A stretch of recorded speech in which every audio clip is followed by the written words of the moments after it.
always knew that this was going to be a step that I would take. At first, I was a little hesitant because I knew things were going to change, but then I decided it was the right decision to make. So on the 1st of January 2004, my journey began and I finally decided to put on the hijab. Every girl who puts on the hijab is faced with some sort of obstacle. For some, it's their families not wanting them to wear it. Others have self-esteem issues with it. Others face doubts about it. The challenge I faced was one that many others have also faced. Starting and going to a high school with hardly any Muslims and where you're the first Muslim people have met was no easy task. As teenagers, fitting in is the most fundamental thing in high school. Having no friends in high school is something every teenager tries to avoid. So I tried to be like them. Whatever the latest trend was, I went along with it. Not just that, but I needed to keep up with the latest beauty standards. Looking in the mirror for me was an exercise to try and pinpoint all the things wrong with me and that I needed to change. My self-esteem became dependent on the makeup I wore. On top of this, there was no way I could hide the fact that I was not like the other kids at school. I was embarrassed and I would often ask myself why I needed to be so different.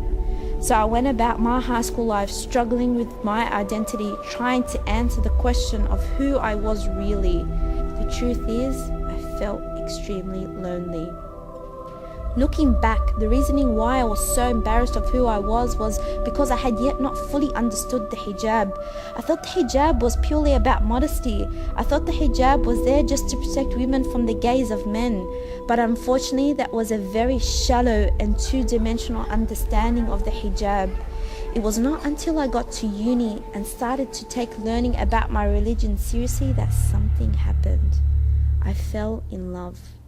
I fell in love with the hijab because I came to understand that it was not simply a piece of fabric draped over my body to conceal beauty and preserve modesty.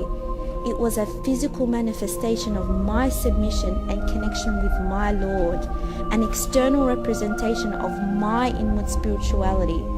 When I learnt the rationale for the hijab presented in the Quran, I was blown away. Not only did it shatter my shallow understanding of the hijab, it proved to me God had validated my beauty. Therefore, I need to make the most of the opportunities and blessings I've been gifted with.